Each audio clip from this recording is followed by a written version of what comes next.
ଖାଲି ତ ଦିନ ରାତି ଖାଇବା ଚିନ୍ତା କିଛି ନାହିଁ। ଏ ମା ସବୁବେଳେ ଅନା ରାକ୍ଷା ଶୁଣି ବୁଢ଼ୀ କହିଲେ। ତମ ବୋଉ କଣ ଠାକୁର ମତେ ଦେଲେ ଖାଇବାକୁ। ଠାକୁର ଦେଲେ ରୁଟି କରାହେଇକି ଥୁଆ ସମସ୍ତେ ଖାଇବେ, ତମେ ଅଇଁଠା କରିକି ଖାଉଛ? ଗୋଟେ ବହୁଟେ ଏମିତି କଣ ହଉଛ ତମେ ଜାଣିପାରୁନି।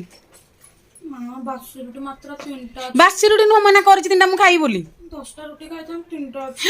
10ଟା ତମ ପେଟ ନା ଇ ମା ଅଇଁଠା କରିକି କଣ ଖାଉଛ?